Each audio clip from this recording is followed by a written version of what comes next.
14 अप्रैल ये वही तारीख है जिस दिन हुआ था देश के महानायक का जन्म, जिसने देश की आजादी के बाद उसे नई दिशा और दशा दोनों दी, जिसने इस देश को गणतंत्र बनाया।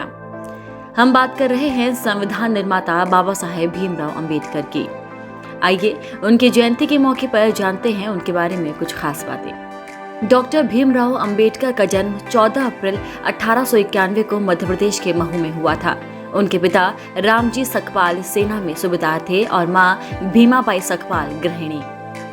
अंबेडकर एक समझदार छात्र और कानून और अर्थशास्त्र के व्यवसायी थे। उन्होंने कोलंबिया विश्वविद्यालय और लंदन स्कूल ऑफ इकोनॉमिक्स से अर्थशास्त्र में डॉक्टरेट की उपाधि प्राप्त की। 1913 में एमए करने के लिए वो अमेरिका चले गए। तब उनकी उम्र महज 22 साल की थी।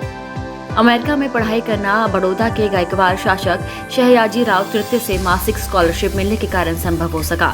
इसके बाद 1921 में उन्होंने लंदन स्कूल ऑफ इकोनॉमिक्स से एमए की डिग्री ली। बाबा साहेब भीमराव अंबेडकर ने भारत की आजादी की लड़ाई में सक्रिय रूप से हिस्सा लिया था और जीवन भर सामाजिक भेदभाव के खिलाफ लड़ते रहे। आजादी के बाद उनकी भूमिका और भी महत्वपूर्ण हो गई जब उन्हें राष्ट्र के संविधान निर्माण का दायित्व सौंपा गया। 29 अगस्त 1947 को वे संविधान ड्राफ्टिंग कमेटी के चेयरमैन नियुक्त किए गए। 16 नवंबर 1949 को संविधान सभा ने संविधान को अपनाया।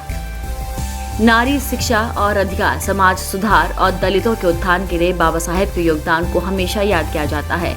बाबा साहेब ने अन्य नेताओं के साथ मिलकर देश का संविधान तैयार किया। B.R. अम्बेडकर ने न सिर्फ संविधान का निर्माण किया बल्कि देश की सबसे बड़ी bank reserve bank of India के बनाने में भी उन्होंने महत्वपूर्ण भूमिका निभाई। वो एक सामाजिक कार्यकर्ता भी थे जिन्होंने भारत में दलित बौद्ध आंदोलन चलाया। बचपन से ही B.R. अम्बेडकर दलितों की स्थिति को लेकर चिंतित थे, क्योंकि खुद एक दलित होने के कारण उन्होंने देखा था कि किस तरह दलित बच्चों और दूसरे बच्चों में भेदभाव किया जाता था। 6 दिसंबर 1956 को दिल्ली में उनका निधन हो गया। उन्हें 31 मार्च 1990 को मरणोपरांत भारत रत्न दिया गया। बाबा साहेब का जीवन सचमुच प्रेरणादायक है। असल मायने में जीवन के संघर्ष क्या होते हैं वो छोटी सी उम्र से ही बाबा साहेब ने देखना शुरू कर दिए थे। ताउम्र वो उन चुनौतियों से लड़ते रहे और लोगों के लिए एक मिसाल बन गए। वीडियो को लाइक करें, शेयर करें और हमारे चैनल को सब्सक्राइब करना ना भूलें।